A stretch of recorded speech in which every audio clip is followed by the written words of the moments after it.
Carlton King, the former Scotland Yard Special Branch and MI6 officer and the author of Black Ops.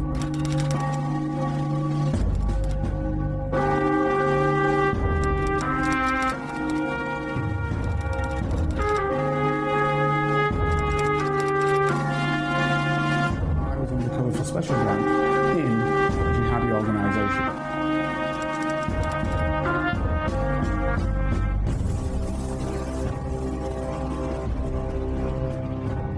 If you'd like to help Carlton keep producing the Black Spy podcast and receive episodes and information that's only available to Carlton's special Patreon agents, then you can donate as little as £3, €4 or $5 a month by signing up with Patreon.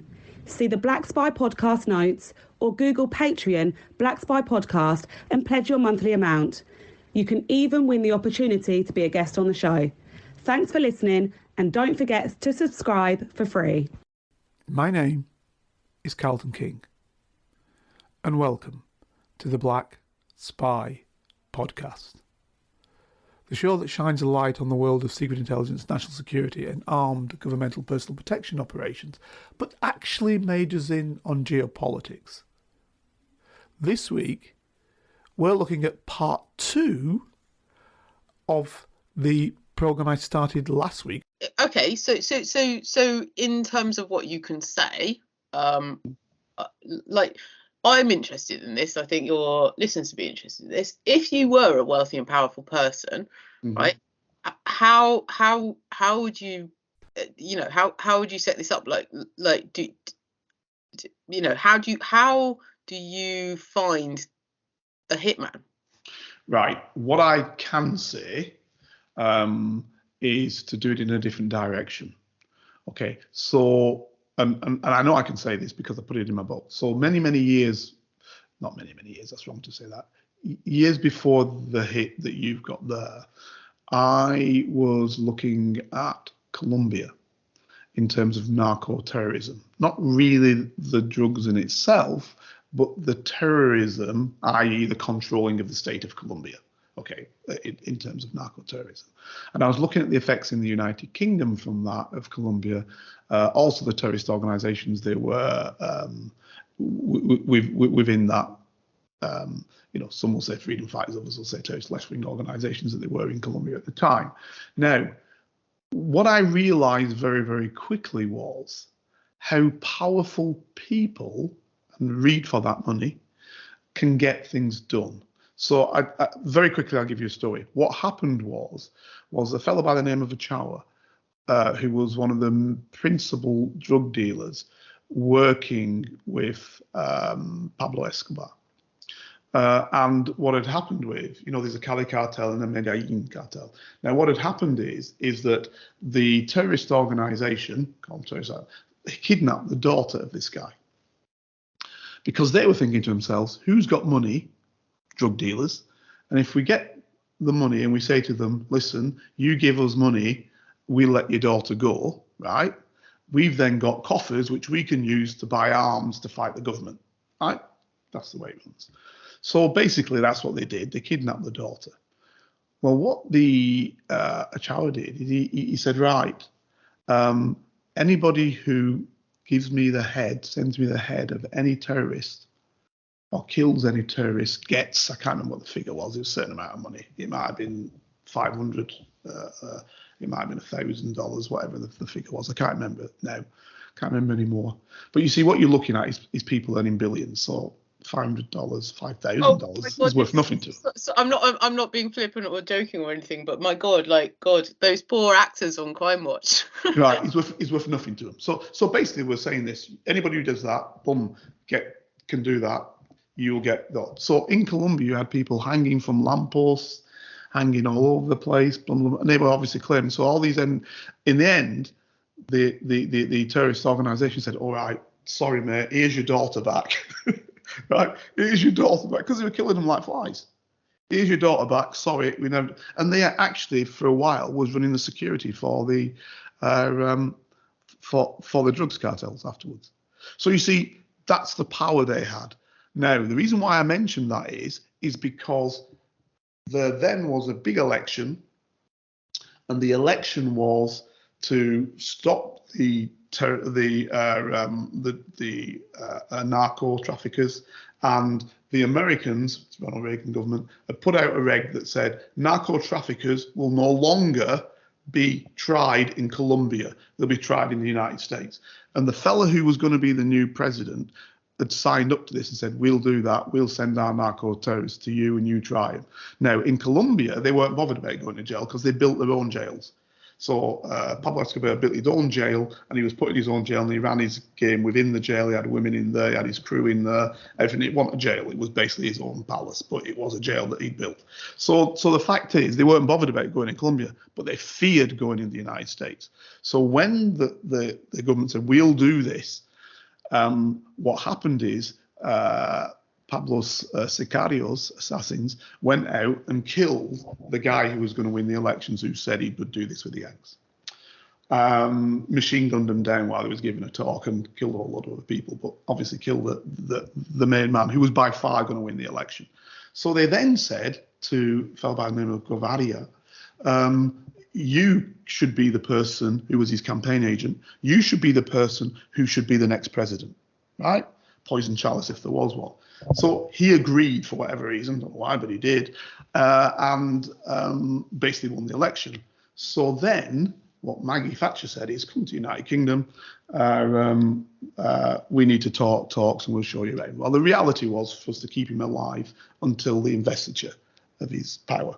Right. So he comes to the United Kingdom, and so we, the special branch, are going to give him protection. At the time, I told you I was on this Colombian Central American section, and they came to me from the branch because obviously I'm also bodyguard trained, and they said, listen, what do we, what can we have the intel on and what's going to happen? I said, well, listen, my friend, these fellas can afford, take into account, they're earning $8, $10, $12 billion a year, right? Money's nothing to them, right? And that's just Pablo I'm talking about. So basically, and he had so much money, he was putting money in fields because he didn't know what to do with the money. Because the biggest problem for a lot of these drug barons is they can't move the money, right? Because it's so much of it. So you can go around Colombia now and you might find millions in fields, just dug in fields, right? So this is what this guy was doing.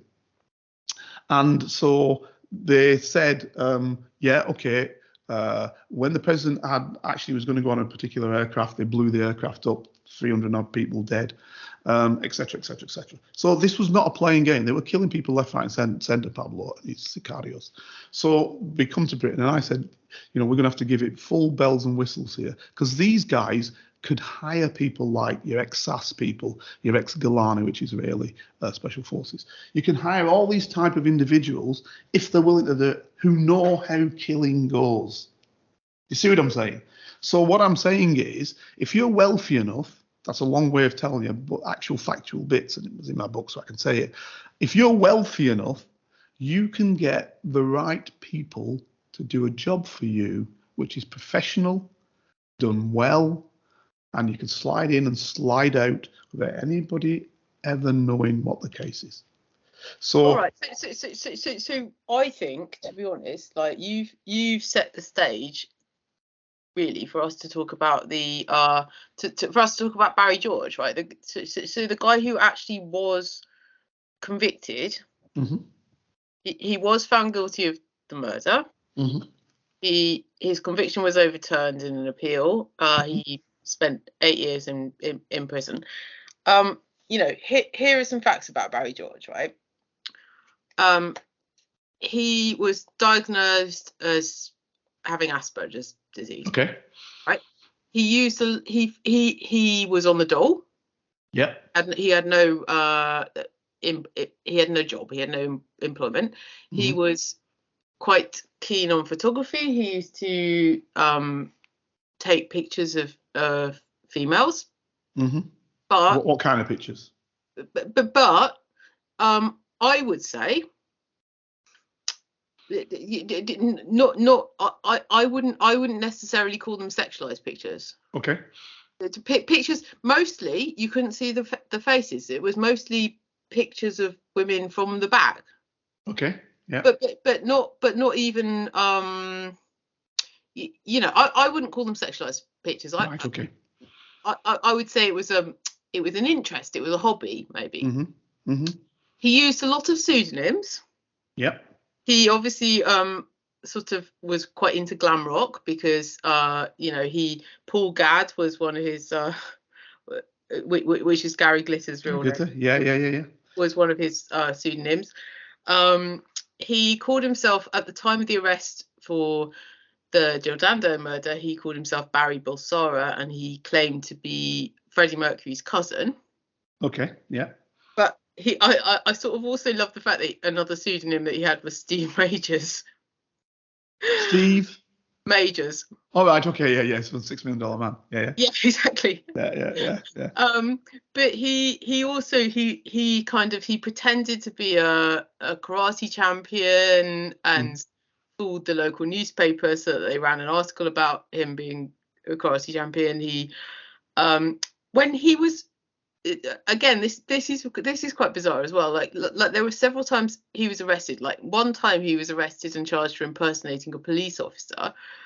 But he was charged under his false name. Got you. Okay. So in other words, he hadn't been arrested before in terms of fingerprints in order to match up the other individual. Exactly, but I just sort of find it all quite bizarre that you can just sort of be so. Well, you are who you say you are, aren't you?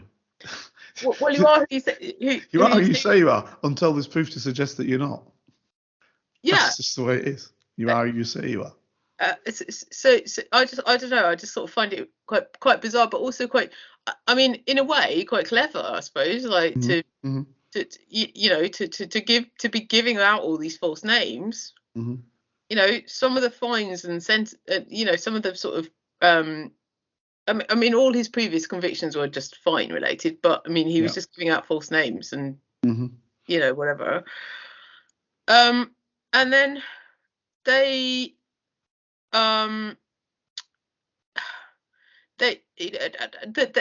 were some incidences with women.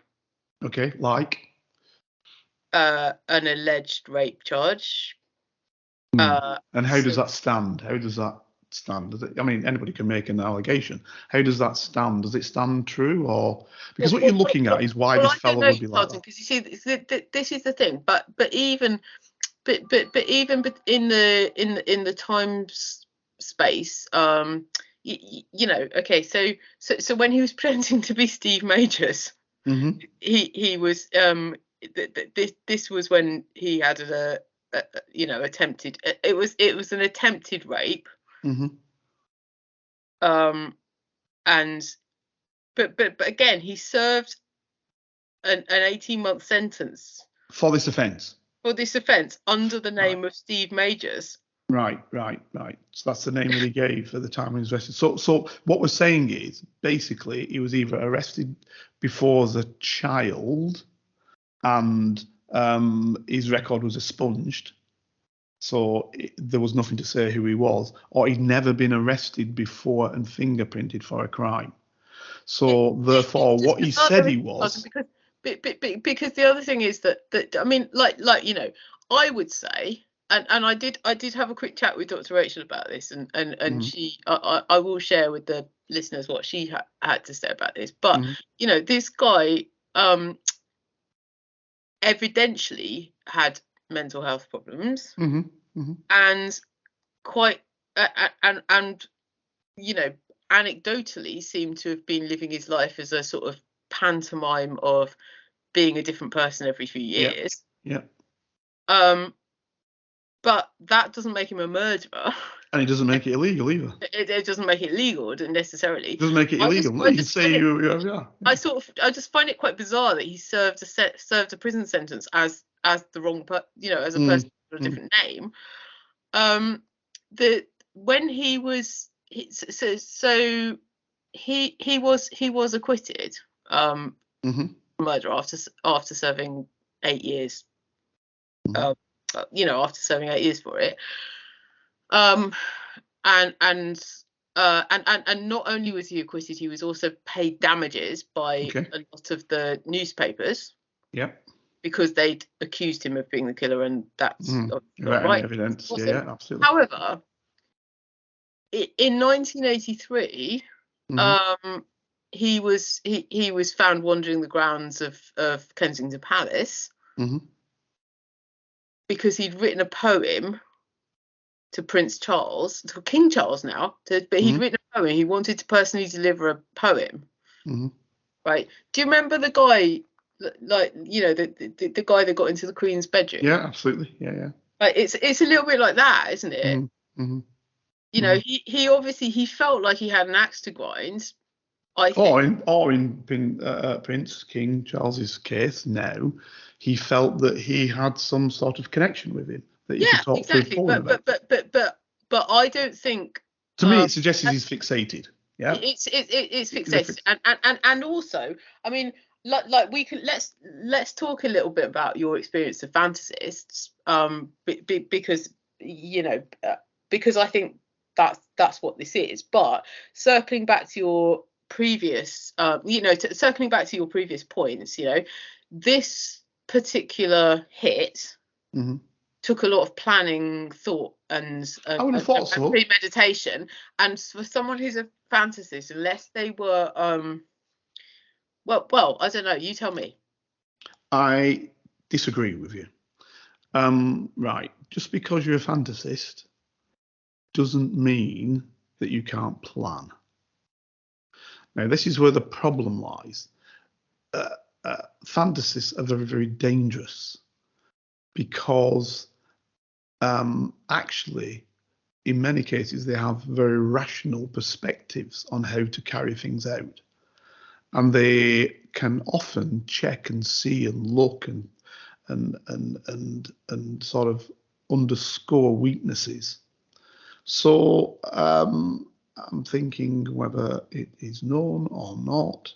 So I won't say, because I don't know whether I've got it known in the book. So I won't say on that. But what I will say is this, that when you're looking at potential threats to your principle, obviously, this is probably the primary thing for royals. Royals, as a general rule, weren't necessarily looked at by other intelligence agencies, forces, terrorist organizations to be killed. But they were looked at by fixated individuals because they just wanted them so much. So this is where you get that perspective. So remember Ahmed Ali Adja, who shot the Pope? Yeah. Right. So his perspective apparently at one stage was, do I kill the Pope or do I kill the Queen of England? Right. So you see, this is what you get. Now, others obviously orientate their fixation towards members of the Beatles, or and kill them, or who's another one? Somebody tried to Madonna. Somebody tried to look at, or even just today's in the newspaper, apparently, true or not, I don't know. You'll know better, you're a journalist. They're talking about, what's the woman called? Holly Wallaby. Somebody looking at her, whether to kidnap her. Well, you see, that's quite interesting because Holly Willoughby is probably the closest to Jill Dando, really. That yes. in the landscape, if you were going to look at what a replica might look like, but obviously she was Philip Schofield's on-air wife for a long time, and then he's not without his, so there could be many reasons why you might potentially want to attack Holly, because she and when push came to shove, she sort of stepped away from the situation. So yeah, but I mean, fixated people do plan. They do plan, and they do plan very, very strongly. I'll tell you, I'm not mentioning what I'm saying, because I had one who planned to the 8th degree about what he was going to do, and planned well. His plan went a little bit array, but planned well. So they do plan, and so I wouldn't rule him out because of that. Now, obviously, the CPS, the Crown Prosecution Service, thought there was enough evidence there from the police for it to go in front of a court. And the court, but the defense was, the original defense was based on they found some they found some gunshot residue in his coat. And so I personally don't like that, you know. But they did, what they didn't find in his coat, and this was even his you know, this formed the crux of his defense, really. You know, they didn't find any blood, they didn't find any hair, they also didn't find any residue from his coat at the scene of the crime. They didn't find any other like, you know, other things that you might pick up on a forensic if you'd have sort of held a woman down to shoot her in the head.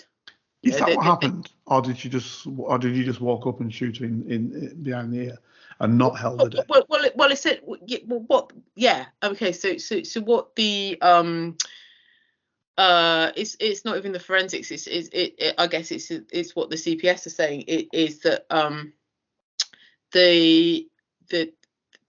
her head was on the doorstep when he shot into it. And so he. All right. Okay. So he's only done one shot. So she must have pushed her down. He came behind her. He forced her down and he pushed her down. Right. Okay. Interesting. So the defence for Barry George was saying that if he'd have done that wearing that coat, there wouldn't. If you can find gunshot residue in the pocket, why can't you find anything on the external parts of the court? Exactly. That's what they're saying. Yeah, exactly. Understood. But the problem is, you see, and I'm not. But the other thing that they were saying, you know, the other thing that the defence was saying was like, look, you know, this guy buys costumes because he's got so many fanatical lives. So who, you know, you know, he didn't buy that coat off the peg in Zara. He sourced it from somewhere. Right. So if there's a tiny microgram of some sort of thing. Exactly. This is what I say. I don't like gunshot residue. Now, this is where we come back to, don't we? What we said about, maybe in season 10, maybe season 9, we spoke about what does it really mean in our court system. Because you remember I had on the chief CPS guy in the Northwest? Yeah. Right, okay. Now, what I put to him was, in reality, if we were going to stand true to our legal codification of guilt in a court, practically nobody would ever be found guilty of anything. Because if you have to have beyond all reasonable doubt, which is what it is in a criminal case, in a civil case, it's the balance of probability, so it could go one way or the other. But in a criminal case, a person should only be found guilty if beyond all reasonable doubt. Just look at that sentence. Well, yeah, but Carlton, I think this is. He should never have been found guilty then. Well, exactly, but this is the crux of it, because what happened was that this was left down to the jurors. Right, it always is in our system. Which it always is, right? But it was left to the jury, and my argument back is, if you watch the documentary to the end, everyone was quite surprised that the jury had cast the guilty vote, right? But circling back to where we always clash about, you know, the media versus the law, you know, if this wasn't such a high-profile media case. Correct. Might the outcome have been different? Because absolutely. Because essentially, part of the defence, there were 2 defence appeals lodged that were unsuccessful for Barry George. Right, the first one was about his mental health, and the second one was about the media attention, and the third one was just about the forensics on this coat. And they, you know, and they just sort of turned around and they said, well, you know, if he'd have done what he, you know, what they suggested that he had have done, there would have been. Again, I don't find that true. You see, this is the problem. It's what I call the CSI concept. You know, you watch these programs, NCS, CSI, in wherever it is in the United States, and they've got all this fancy fan doodle kit, and oh yeah, we got that, and we got this here, and that. It's all rubbish, because at the end of the day, things might not happen the way that you think they will happen, and therefore the forensic aspects thereof may not happen in the same way. You know, anything could have happened. He could have washed it off. They could have done this. They could have done that. They could, you know, whole host of things can prevent aspects from seeing as you think they might be. So, for example, instead of putting his coat in that coat you're talking about in a washing machine, which would have got rid of, you may think, also the gunshot residue from in the pocket, which I don't like anyway, because that could come from anywhere again. You know, maybe he wiped it down with a solution that cleared everything else. He wiped it down. He didn't wash it. He wiped it down. You could just as easily argue, why keep the coat? Why keep the coat? Well, if exactly. you've done that? Why keep the coat? Why not just bin the coat? It's not as though that's not going to be a lot of money. Just bin your coat. But the point I'm making is this CI, what they call them, the first one that came out, was it in Miami or whatever it was? Whatever it is, anyway, CSI thing that came out. It's all so off part. Oh, we found this and we did that and blah, blah, blah. That, it don't look. That's not real life. So the problem is when you don't have that, people turn around and say, oh, well, you would have had some evidence. Now, I'll tell you something dead simple. It's if I now walk into your house where I've never been. You can find evidence of anything. And I walk into your house now and I leave my DNA in your house, and 20 years later you're murdered. What's stopping them finding my DNA? I've only been there once. It doesn't mean I've committed any crime. But I mean, honestly, my house is so messy you could find anything. but you hear what I'm saying, though? This is even like I've got my home office, right? My home office, like your you know, obviously we're on audio, so your listeners don't know this, but we record these podcasts, and I'm in my home office, and my home office, right, is literally like one of my walls is like a massive pinball wall where I've just got pictures of my kids. And all their school certificates and all their stuff and all the notes that they say saying I love you, mummy, and like pictures that they sent and notes and right? Like, you know, it's when you see those when you see those suspects, and it's like, oh look, they've got a wall that's got loads of pictures, so they're obviously fixated about all these people. It's like, well, or maybe they're just friends. Yep. Or maybe they are fixated, but maybe they haven't done anything. I mean, I worked with a guy about 20 years ago. I worked with a guy, and he said to me, I remember, like we'd known each other for about a year. You know, he's just a friend. And he said, oh, you know, I'm really into photography, and one of the photography things that I do is like I shoot pictures of girls' boots. Mm-hmm. And he said, would you model?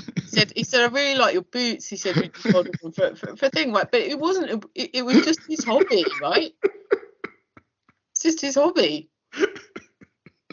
So all I'm saying is like if you look at from a photography element, right? If you look at Barry George's images, the pictures that he shot, it's women in the same way. So who's to say that he wasn't? I mean, no, but you see. Let's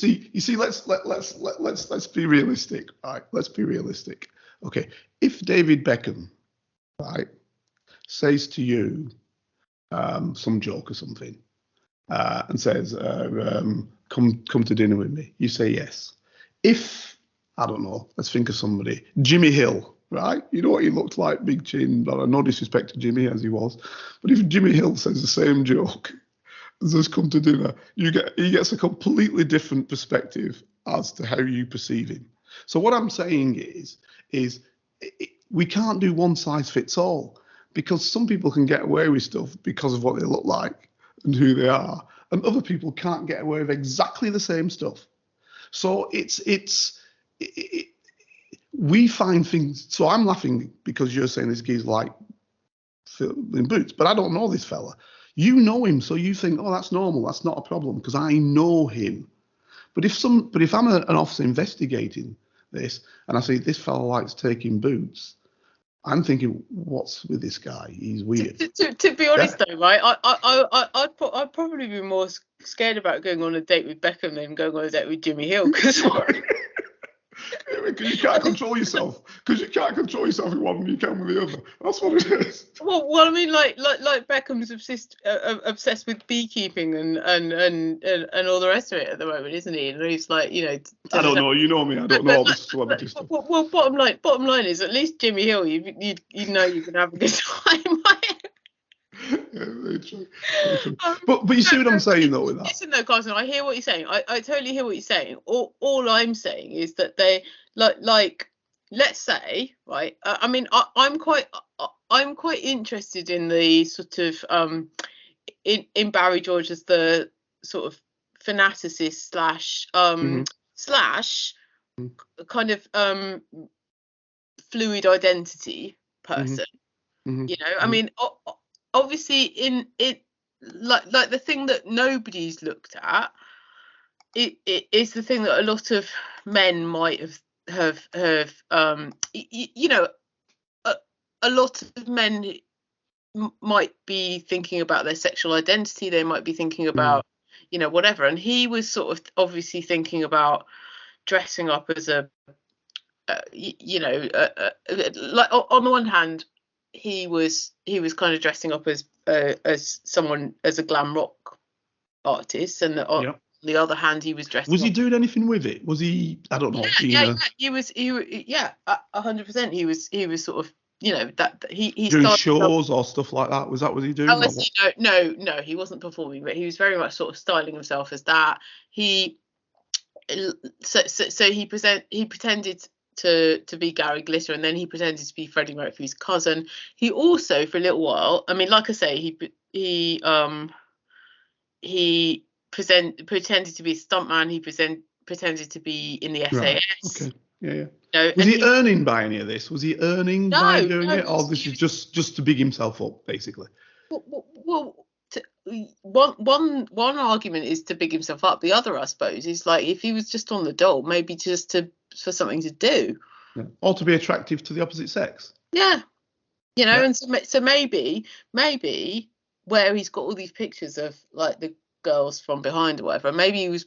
We don't know that he wasn't. Well, was he a heterosexual? Let me just get that right, because I don't know. I'm blind in it. I'm saying to you, I'm blind to the case. So was he a heterosexual? I don't know. We don't know. We don't know what his sexuality was. Yeah, and again, nobody's asked, right? No, nobody's asked that question. Nobody's asked. He was diagnosed with Asperger's. Do you know what? One of the most chilling lines out of the entire Netflix documentary is they interviewed his sister, and she said these exact words. She said, "We were just an ordinary family." Yeah. And anyone, you know, in my mind, anyone that calls themselves ordinary is not ordinary. You know, nobody calls themselves an ordinary family unless they're not. Interesting. So that's interesting. I mean, so. Well, do you not think? I mean, it's just it's such a bizarre thing to say. It's such an odd thing to say, isn't it? I was thinking of her thinking, and I may be wrong, that why did this come on us? Because we were what the Americans say, the girl next door, the boy next door. You know, that sort of all-American family. The Americans would say we were the all-American family. We're just normal. Albeit that the all-American family is more than normal. It's very wholesome. That's what I find actually quite finding when it's wholesome. Who's wholesome? Anyway, that's that. Well, again, exactly. It's those words, you know, and you know, it's anyone who would call themselves ordinary. I sort of feel I feel like. So let me ask you, Firgas. Let me ask you, and let you give the viewers the position. Who do you think is guilty? Well, just rewind for a minute, because I'm going to take your question. I am going to take your question in a minute, right? But just to rewind, right? When you quite often vocalised about, you know, when life was a bit simpler in Britain and all the rest of it, and when you know, dads were dads and mums were mums and all the rest. And everybody wasn't everybody thought, yeah. But you still, you know. your dad would not have called himself ordinary. I'm thinking. I've never heard it, so I can only imagine that. Or your right. mum would not have called herself ordinary. It's such. Do you not think it's quite a bizarre word for someone to use? I don't know. I'll be fair. I've never thought about it. Well, anyway, look, right. So look, to wrap it up, who do I think is guilty? I don't know. I really don't know. No, but the theories that you come through, are those all the theories, or are there more theories? Well, because we should go through the theories before we end, because I think it's important. Well, yeah, we should. Okay, so essentially, well, we've gone through most of them. There are some other, we did touch on the fact that there were some other fans who were pestering Jill Dando, and also, I mean, I know I mentioned at the start. Did we have any named fans? Did they, in the investigation, did they have any named fans who they thought were on a par? Exactly. Oh, they did. Right. Okay. Exactly. So, but like there are the two other theories that we haven't really spoken about are some of her exes. Yeah, which is, I said, that's a potential, isn't it? Look, it's allegedly, nobody knows anything, of course. Yeah. I think one of the things that they brought up in the documentary was that the partner that she was with, who was her BBC producer, a BBC executive, his name's Bob Wheaton. They were together between 1989 and 1996, which is quite a long time. Nobody said why they split up. Can I ask you a question? Was she already famous when she got together with Bob Wheaton?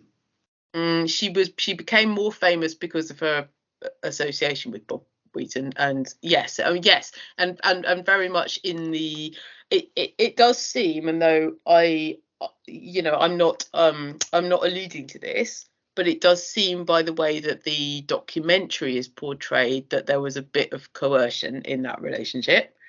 In which way? From whom? From which side? I mean, for example, he was the one who told her to lose weight and get a haircut. So basically, he could have created her. In a way, yeah. And then he was left behind. Well, yeah, yes, but then the police line of investigation with one of their biggest sort of leads, I suppose, was that she'd given him £35,000. Right. But he said. What was he on? Had he fallen on hard times or something? Or? No. Okay. The opposite. He'd said that when they were together, she'd sort of said that she didn't want to be a kept woman, I suppose. Okay. Right, so she wanted to pay her way, so she paid. It's fair enough. Yeah. Some money to him. Interesting how it's done though. If it's all done at once, but yeah. Well, yeah, it was all done at once, but sounds a bit strange, doesn't it? But what he said in the documentary is that when the police came to look at he showed them his bank balance, and he said, like, look, I obviously, it's not like I was desperate for the money. And they said to him, well, why didn't you give it back when you broke up or whatever? And he said, well, because she didn't want it back. It was a gift. Okay. Which again, who's to say? Again, we can't cast aspersions on anybody, and we're not doing. We're just looking at what the program has told you, because I haven't seen it, and then we're looking at you just asking me what where it would go, and I can't cast aspersions and wouldn't dare to.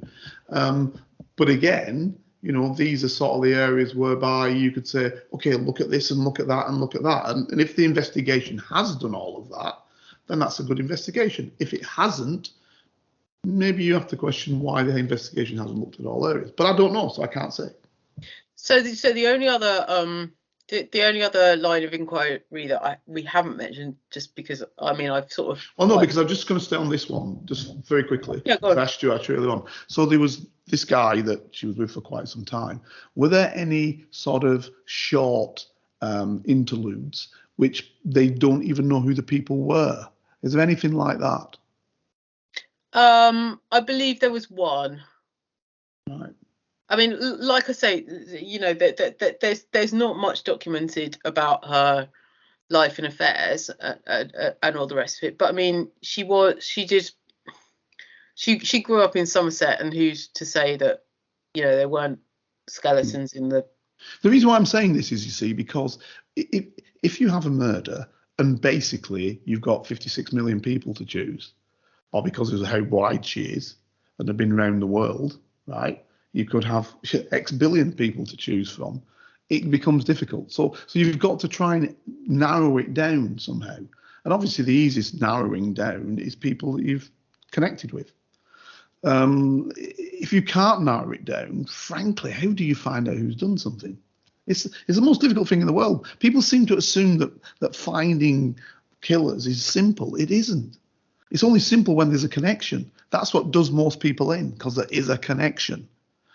And that connection might be something as far back as you've had the connection and you hire somebody else, even through a third party, but you can trace that hiring. That's what to do the job for you, because you know that if you did it, you show up. So you go all the way back. I mean, that's the thing, Carlton. I mean, one of the things that the documentary highlights is that they interviewed the investigating officer said they'd interviewed about 4,000 people Right.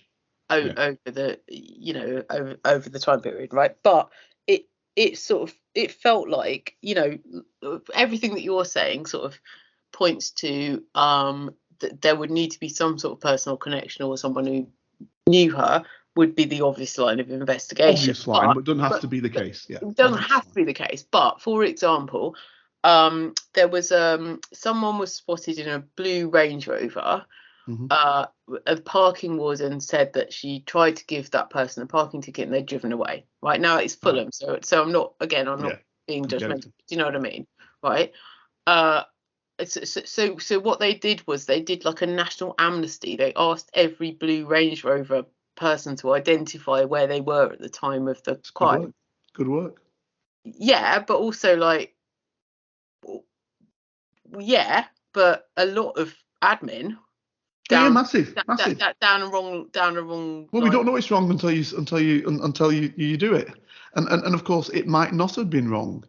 It might have been. Let's just take devil's advocate. It might have been actually the right move, but something else came up that looked better, which is Barry George, and then you think to yourself, Barry George. Now I'm going to stop that area of inquiry for the pure and simple reason, and this is I'm going to put it in. You know, we did National Health Service not that long ago. I'm going to put it in National Health Service area. If you go into the National Health Service and you've got stage 4 cancer and it's all over your body, they aren't going to do anything for you, because they're going to say, we're throwing good money after bad. When you come to stage 2, stage 3, with it not being in your body, then there's the decision, where do we go? Do we actually do something? Do we not? Do we take the most expensive drug first? Do we send them to do this, that, the other? That's what an investigation's like. So basically, they're going down that avenue of the vehicle, and it might be the right avenue, who knows, right? And then something else comes up that looks more promising. George, let's go with George because that looks promising. Now, that's not a negative position. That is, investigation, be it intelligence or whatever, is not a science, it's an art. And in art, you can always get things wrong, right? And never do you often, it's like a jazz player. He probably never plays a tune twice the same way because something else just happened. So that's what it's like. It's not an assured perspective. The problem we have is telling people it's assured. Oh, they must be right. And they do that because in the court, they want to prove it. And I think that's the wrong avenue we've gone down. We do this, we have a system in our legal system like the Americans have, as well as a general rule. I know some states might do it a little bit different, but it's a general rule. That is the case. We have this adversarial system. So we have to prove everything because we're trying to prove the bloke guilty. Whereas in Europe, supposedly, they have an interrogational system where basically what they're looking at is to find out what the truth is. They're two completely different things. So if you don't find them guilty, so what? We just want to see what the truth is, right? So our problem is that, yeah, you're making decisions. Drop that on cars, drop it, put everything onto Barry. Let's see where he is. Let's check everything about Barry's life. Let's look where he is. Look at his pictures. Find out who his last people were. Because you've only got a finite number of people you're working with. And that's where the problem lies. Because they might have been right looking at the car. That's all I'm saying. That's how difficult it is. And that's just one issue. There must be hundreds of them things like that happened. From the gun to the steps to the even something as simple as the forensics. Where do we stop? Or take the court and go through everything on the forensics. Everything, do everything. Oh, that's going to cost you blah blah blah. Or do one of his, everything that we've taken out of his room. Do everything in the forensics. That never happened. I'll tell you that now. They didn't take every piece of clothing out of that guy's house, the main primary suspect, and search it because it costs too much money. It's never going to happen. So you see, that's where we are with this whole thing. You always balance of probabilities. You're always balancing cost, opportunity, time. And obviously time would be a massive pressure on this case as well. Time. Because the newspapers, your guys, would be saying, when are we going to find out who's killed Jill Dando? Yeah? Oh, flipping heck. Pressure. Bosses at the yard. Have you got anything yet? No. Oh, get on that. Where have you been? Boom, pressure. So you see, all these issues are coming together. And I think this is where problems lie. People don't understand what they're dealing with when they're talking about investigations. They just don't have a clue. It's not Miss Marple. It's not all in front of you when Miss Marple turns up and says, it's obviously the butler doing this, that, and the other. That's not how it works. That's not real. It's not real life. And that's why I'm saying, frankly, should anybody ever be put away? Because is it all? Now I'm going to round this up by okay. So look, right. I did speak briefly with Dr. Rachel, our lovely Dr. Rachel. Absolutely, we need to have her back on soon. Right. Yes. Now this is what she said. Right. She said the impact, and we were talking about Barry George, right? She said the impact of prison is huge and it's not positive at all. It takes away all meaning and purpose on an identity level, and there are mental health disorders that develop due to the environment there. Plus, if you're innocent and been placed there, it would be such a sense of injustice and mistrust of authority. Mm-hmm. There would also be impact on sense of time and ability to manage time. Mm-hmm. If someone is neurologically challenged, then there's a huge risk of institutional dependency happening at a far quicker rate. So just relying on authority to make decisions or choices for you, mm-hmm. All take away a sense of accountability and self-responsibility. Mm-hmm. In short, she said a prison's not good for anyone, not even real criminals. So maybe that's another talking point. Absolutely. And I disagree with nothing there.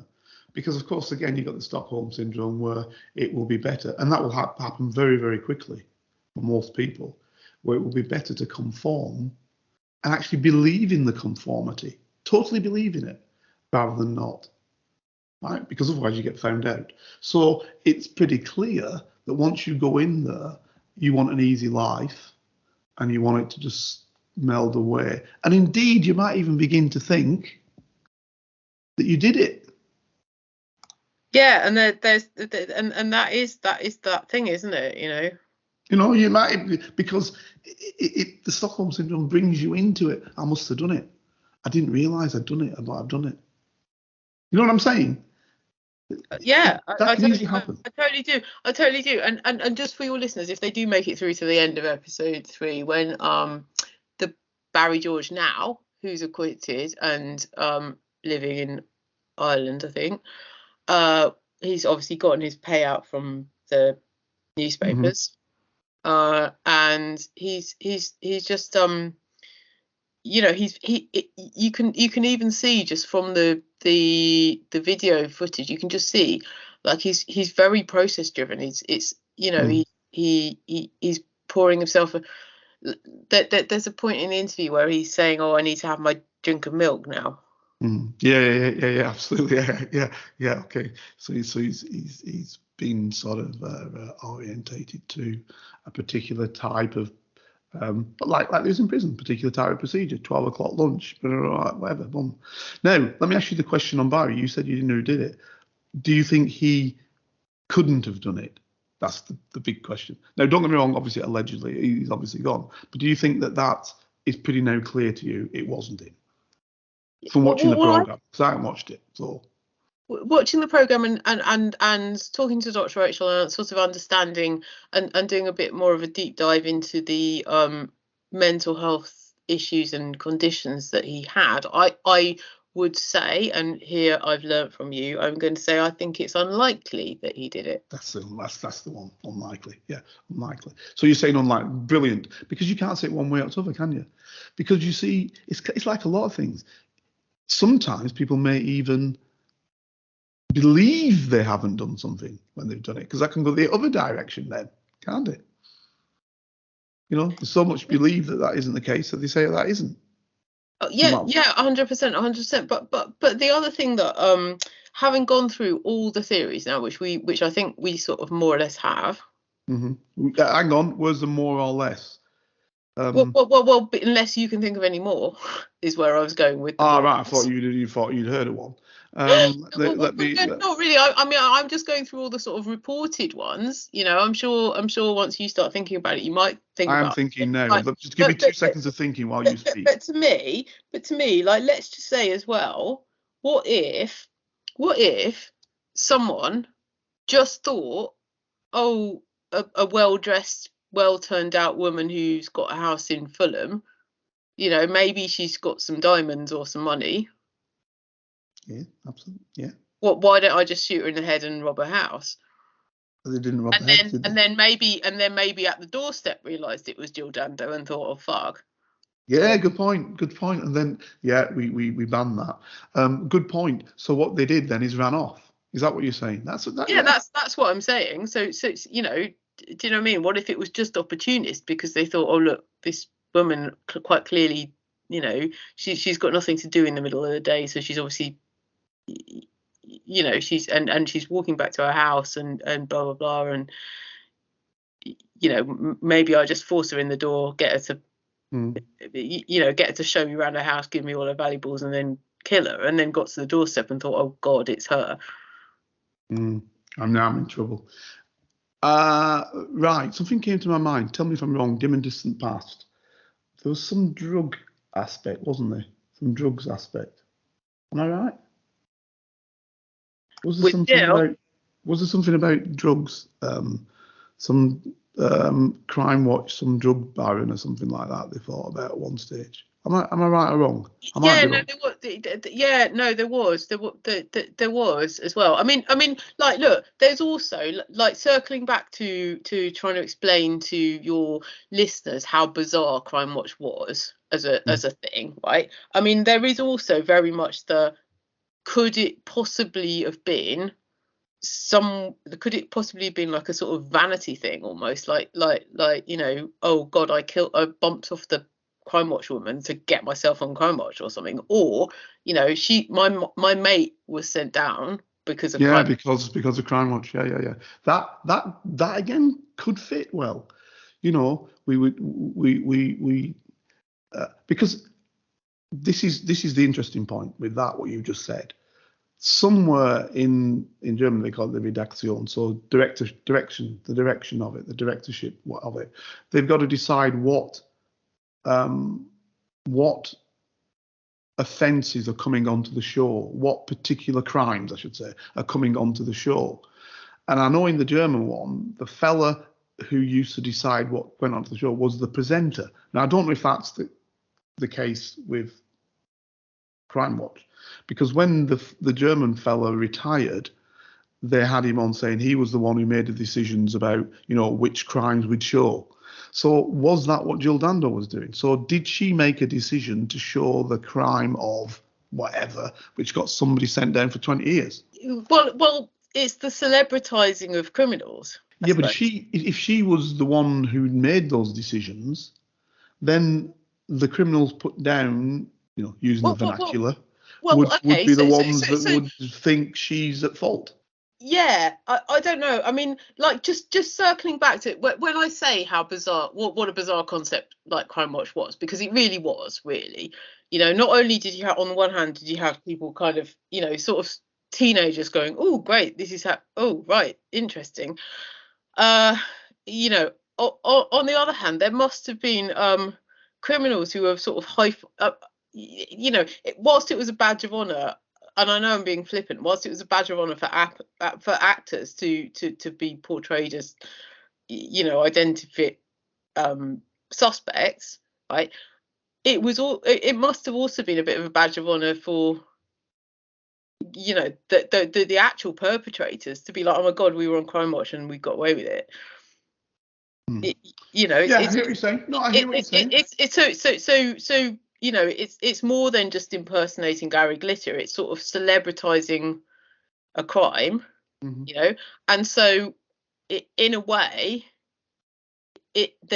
maybe we're ignoring the headspace of that. That potential, yeah. Maybe we're ignoring the headspace of those petty criminals who sort of felt that this was taking their crime to like the ultimate level. Like, not only were we featured on Crime Watch, they didn't find us, and then we shot her anyway. I think that's probably a good note to leave it on, because at the end of the day, what we're basically saying, we don't have a clue. We're saying we don't have a clue, and circling back to the start of the podcast record, when I was at this networking event and the conversation came up and people were talking about the documentary, as I say, I mean, terribly, I had completely forgotten about this. I completely it dropped off my radar, because it was that there was no more media attention, and because seemingly the police are having once Barry George was acquitted, there's nothing, there's been nothing else. There's nobody else been put forward. The only other thing that I didn't know, I really didn't know this, but I think this is quite interesting. I really do find this quite interesting. Did you know that that UCL have a Jill Dando Institute? No. Right. At UCL, you can now, like, this was her legacy, right? It's called the Jill Dando Institute of Security and Crime Science. Mm-hmm. And essentially, you study, you if you want to study forensics at UCL, mm-hmm. right? You can do it there and apply for grant funding and etc. as part of her legacy. And one of the really interesting things that they do is they look at they study terrorism. Right. Okay. Well, the primary place, there were three primary. Primary was Portsmouth, St Andrews, and Bristol, I think, at one stage, that did a lot on crime, criminality, terrorism, etc., etc.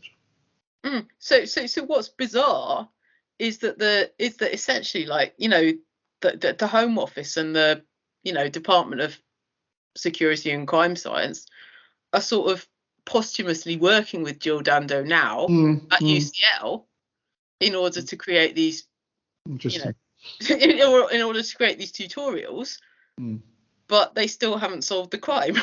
Yeah. Well, that just shows you how difficult it is. Yeah. And on that, shall we love them and leave them? We shall. And we hope to see you again. Oh, well, I always say see you, but when I actually mean hope you will hear from us again next week. Just to caveat, if anyone does actually know anything about the Jill Dando case, there are responsible outlets that they can contact. Yes, absolutely. And also us as well. Also contact us as well and tell us what you think. That would be great. Yeah, brilliant. Okay. All right. Next time. See you again next week. Bye. If you'd like to help Carlton keep producing the Black Spy podcast and receive episodes and information that's only available to Carlton's special Patreon agents, then you can donate as little as £3, €4 or $5 a month by signing up with Patreon. See the Black Spy podcast notes or Google Patreon Black Spy Podcast and pledge your monthly amount. You can even win the opportunity to be a guest on the show. Thanks for listening, and don't forget to subscribe for free. Here is a working class spy telling his stories, the secrets, the lives of spies. Feel free to message Carlton King on all socials and give this show 5 stars on Apple iTunes and subscribe so you never miss a single episode. For your ears only. I was a member of Her Majesty's Secret Intelligence Service.